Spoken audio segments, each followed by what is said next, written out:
야, 투자자는 왜 억울할 수밖에 없는가? 홍콩 ELS 피해자 모임의 길성주 위원장 연결해서 자세한 말씀 들어보도록 하겠습니다. 자, 길 위원장님 나와 계시죠? 예, 안녕하세요. 예, 연결 감사합니다.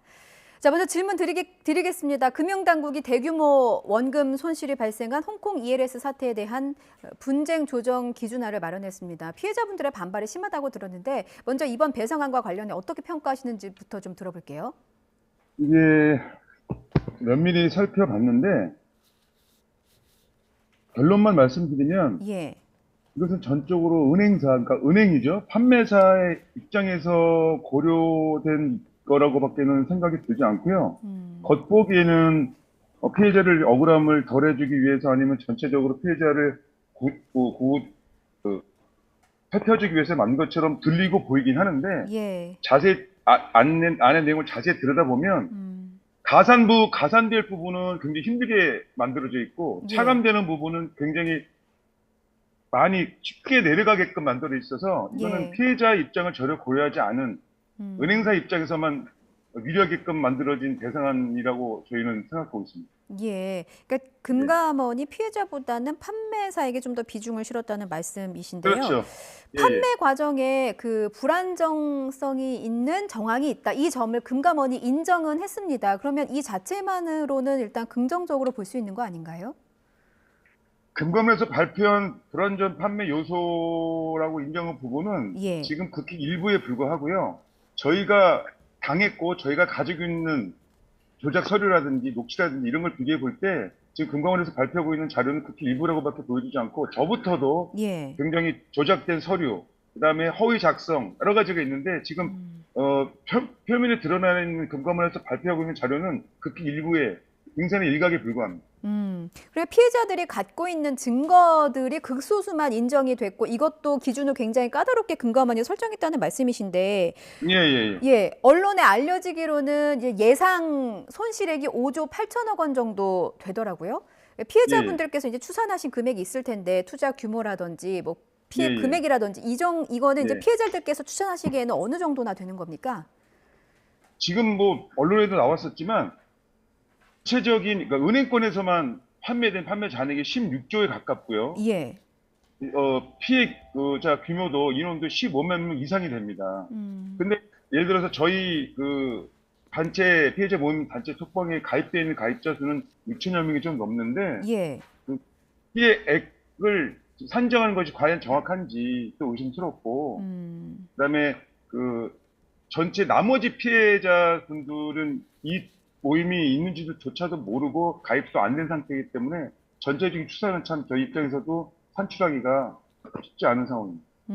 지금 그 위원장님께서 이제 대표로 있으시는 예, 피해자 모임에 6천 명 정도가 있고 실상은 사실은 이 6천 명보다 더 많은 피해자가 있는데 그 피해자들도 내가 피해자인지도 모르고 있을 수도 있다 이런 말씀이신 거잖아요. 굉장히 많을 겁니다. 그래서 언론에서 추산한 그런 5조 8천억 원보다는 피해 금액이 더 많을 것으로 지금 예상을 하시는 예, 거고요. 예, 예. 예, 예. 그렇군요. 금감원이 발표한 내용을 좀 들여다보겠습니다. 눈에 띄는 부분 그리고 논란의 핵심인 부분이 피해자마다 각기 다른 배상 예. 비율이더라고요. 그러니까 기준에 예. 따라서 누군가는 대부분을 보상을 받고 누군가는 약간만 보상을 받을 수 있다는 겁니다. 그러니까 이론적으로는 100%도 가능하긴 하지만 네. 대부분은 20%에서 60%가량만 보상을 받을 수 있다고 합니다. 이게 구체적으로 어떤 내용인지 좀 설명을 해주셔야 될 것 같아요. 제 개인적으로는 제가 한번 계산을 해봤어요. 예. 해봤더니 50% 내외가 나옵니다. 근데 우리가 이걸 배상 뭐는 몇 퍼센트, 뭐는 몇 퍼센트를 따지기 전에 본질을 예. 파고들어야 되는데 지금 판매세 귀책 사유에 배정된 퍼센테이지가 너무 낮습니다. 시작부터 너무 낮고 그다음에 피해자들한테 가산될 퍼센테이지도 너무 낮게 책정돼 있고 예. 중요한 거는 다시 말씀드리지만 뭐 설명 의무 위반, 무단거래 금지 위반, 적합성 원칙 위반 이 각각 20, 25 이렇게 책정돼 있거든요. 예. 책정돼 있는데 이것 자체가 너무 낮게 돼 있고 또 하나는 본질을 파고들면 예를 들어서 이런 말씀 드려야 될지 모르겠지만 예. 꼭 은행 상품뿐만이 아니라 예. 어떤 상품을 매도자가 매수자한테 매도를 할 때 매도자가 고의적으로 이 중요성 내지는 위험성을 누락시키거나 고의적으로 고지 설명을 하지 않고 상품을 매수했을 경우에는 현행법상 사기죄가 성립됩니다. 알죠? 근데 은행이 판매사가 이런 행태를 그대로 저희 고객들한테 적용을 해서 판매한 겁니다. 시작이 불안전 판매라는 것은 은행 쪽, 금융사 쪽에서 만들어내는 말이고 엄밀히 따지면 이건 사기 판매입니다. 그렇기 때문에 이 판매 규칙 사유에 배정된 퍼센테이지가 너무 낮습니다. 그렇기 때문에 저희는 이걸 받아들일 수가 없는 것입니다. 그러면 피해자들께서는 지금 저희 그 그래픽 다시 한 번만 보여주실래요? 금감원이 배상 비율 산출 과정을 이렇게 정리를 했는데 피해자들께서는 그럼 피해자의 입장에서 어떤 요인이 더 높아져야 된다고, 비율이 더 높아져야 된다고 지금 주장을 하시는 겁니까? 최소한 판매사율이 60-70% 이상은 나와야 된다고 봅니다. 그게 60-70% 이상을 인정해줘야 된다는 게 피해자 측의 요구 아닌데 지금 금감원이 산출한 바로는 판매사의 요인이 23%에서 53% 정도다. 라는 말씀이셨어요. 지금 위원장님께서 개인적으로 배상받을 수 있는 비율을 계산을 해보니까 50% 내외, 그러니까 개인적으로 투자하신 금액의 50% 내외만 배상받을 수 있다고 하셨는데 이거 배상 비율을 올리려면 그 애매한 사실관계들이 있잖아요. 이거 인정받으려면 미리 관련 자료를 확보해야 된다고 들었습니다. 어떤 자료를 준비하라는 거예요? 검소법이 강화되기 전에는 어떤 증거를 설명을 하고 입증을 하기 위해서 입증을 하는 몫이 금융 소비자 몫이었습니다.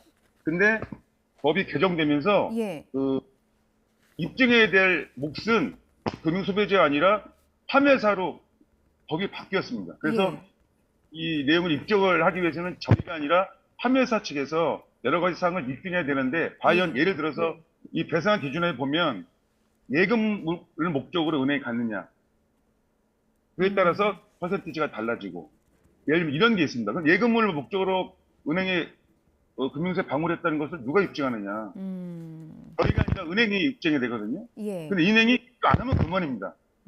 또 하나 이건 원금 비보장형인데 그 배상 기준에는 보면 5천만 원 이하, 1억에서 2억 이하 이렇게 금액을 나눠놨단 말입니다. 근데 그것도 어떤 근거에서 이런 기준이 나왔는지도 애매모호하고요. 이 상품 자체가 원금 비보장형인데 배상 기준을 할 때는 금액을 또 나눠놨습니다. 그건 앞뒤가 맞지 않는 내용을 생각을 합니다. 저 입장.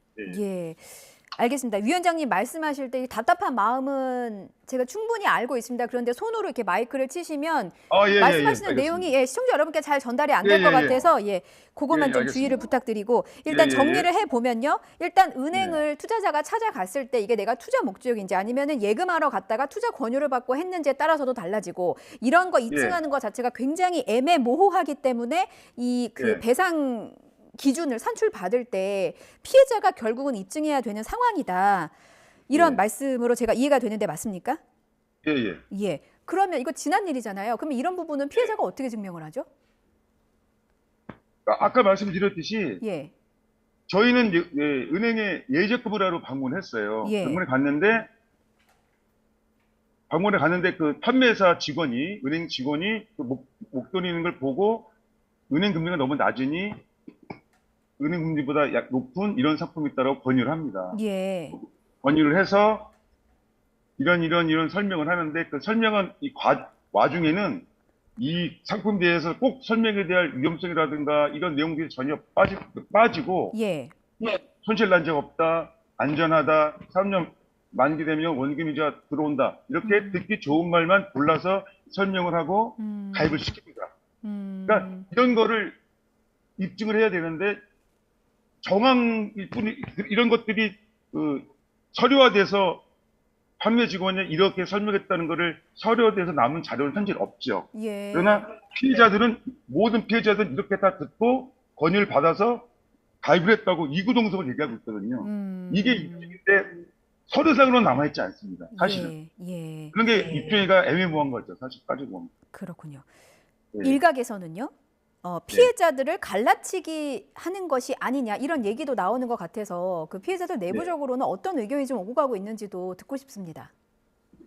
자, 지금 대상한 기준만 보더라도 예. 너무 심하게 갈라치기를 하고 있는데, 즉 개별적으로 다 유형을 해서 배상을 하겠다는 그런 취지인 것 같은데, 네. 이거를 말하기 이전에 금감원에서 이런 발언을 했습니다. 개별 배상이 아닌 일괄 배상이 되려면 판매사 은행사가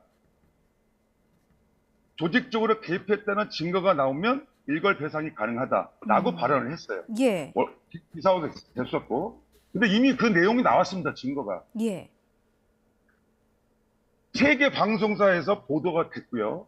아시겠지만 모 방송사에서 내부 고발자가 나와서 현직 직원이 목돈을 든 고객이 오면 이 일에서 상품을 정기예금으로 소개해서 팔아라 라고 지침에 내려왔다는 것도 있고, 아시다시피 판매 6대 판매은행이 판매 멘트가 모든 6대 이 상품을 판 6대 판매은행의 판매 직원의 판매 멘트가 똑같습니다. 아시겠지만 나라가 망하지 않는 한, 전쟁이 나지 않는 한, 중국이 망하지 않는 한 등등등, 이거는 조직적으로 개입해서 판매 매뉴얼을 교육시켰다는 명확한 정황인데, 물론 그 매뉴얼을 서류화된 매뉴얼은 저희는 없죠. 예. 우리 자체는 없다고 하니까. 근데 모든 피해자가 이구동성으로 똑같은 판매 매뉴얼로 가입을 했습니다. 이렇게 정황이 나오는데, 이런 정황이 있으면 당연히 금감원에서 말한 대로 일괄 배상을 해야 되는데 불구하고, 예. 일괄 배상 기준도 상당히 높게 책정해야 됨에도 불구하고 이 배상 기준을 보면 너무 낮게, 규칙세가 너무 낮게 되어 있기 때문에 저를 비롯한 저희 피해자 입장에서는 절대 이걸 받아들일 수가 없는 상황입니다. 예. 피해자의 네. 증언이 증거다라는 말씀이신데요. 일각에서는 투자라는 게 결국에는 본인의 책임이고 판단이기 때문에 배상을 해달라는 게 과연 옳은 일이냐라고 의문을 제기하는 분들도 있으시더라고요. 그리고 이제 관련 기사가 나가면 댓글이 굉장히 많이 달립니다. 이런 댓글들을 이제 위원장님께서도 읽어보신 걸로 알고 있어요. 어떤 답을 하시겠습니까? 이론적으로는 그런 멘트를 하는 분들이 말이 맞죠. 예. 원칙적으로는 맞습니다. 허나 투자자 자기 책임의 원칙을 물으려면 애초에 판매자 책임이 먼저 만들어져야 됩니다. 즉 우리가 지금 강화되고 현행 실행되고 있는 금융소비자보호법, 즉 6대 원칙이 보통 있습니다. 예. 적합성, 적절성, 허위과장 광고 금지, 부당권유 금지, 설명 의무 등 이런 것들이 있는데, 이런 것들을 판매사가 이 상품을 판매할 때 네네. 철저히 지키고 지켰을 때, 그 후 이런 상황이 벌어졌을 때는 투자자 자기 책임 원칙을 철저히 묻는 게 맞죠. 예. 모든 걸 알고 가입을 했고 알고 시작을 했기 때문에. 근데 시작 자체가 본질이 그걸 전혀 모르고 이 6대 원칙을 철저히 지키지 않았고, 시작이 위법이고 시작이 불법이기 때문에 이제 와서 그런 그런 상황 이후에 이런 상황이 벌어졌단 말입니다. 예. 이제 와서 판매자 책임 원칙이 철저하게 지켜지지 않은 상태에서 지금 이런 상황에서 자기 책임 원칙을 묻겠다? 이건 앞뒤가 바뀐 얘기죠. 본질을 따지면. 예. 원칙이 무너졌기 때문에 금융당국을 신뢰할 수 그렇죠. 없다는 말씀이십니다. 예, 맞습니다. 예. 모레 15일에 다시 피해자들이 시위에 나설 예정이라고 들었습니다. 앞으로 이제 피해자분들께서 어떻게 대응하실 예정인지 저희가 이제 방송 인터뷰를 하는 김에 하고 싶으신 말씀, 정말 마음에 담아두고 있던 말씀을 꼭 하고 싶으시다고 제가 들었습니다. 시간 드리겠습니다. 말씀하십시오. 예.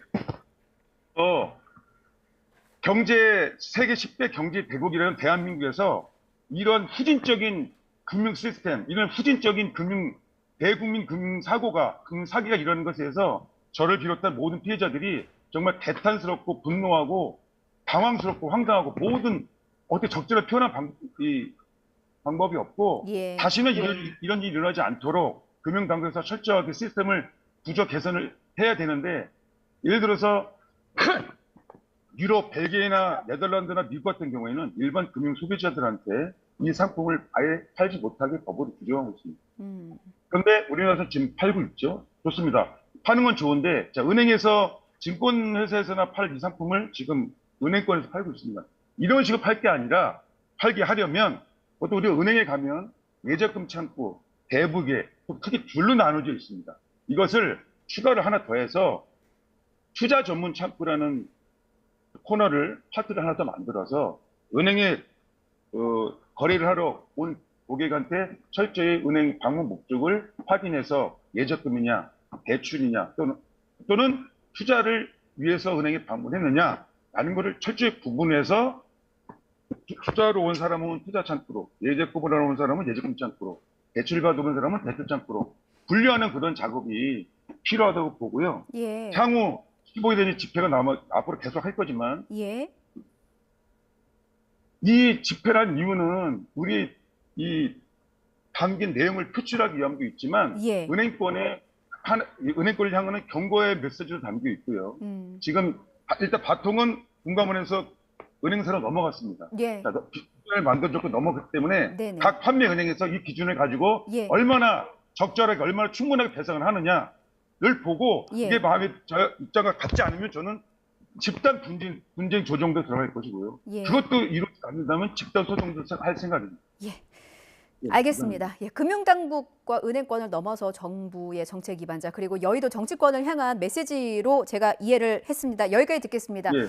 투자자는 왜 억울할 수밖에 없는가 제가 앞서 던진 질문이었는데 시청자분들께도 답이 되는 인터뷰였길 바랍니다. 지금까지 홍콩 ELS 피해 모임 길성주 위원장과 말씀 나눠봤습니다. 오늘 말씀 고맙습니다.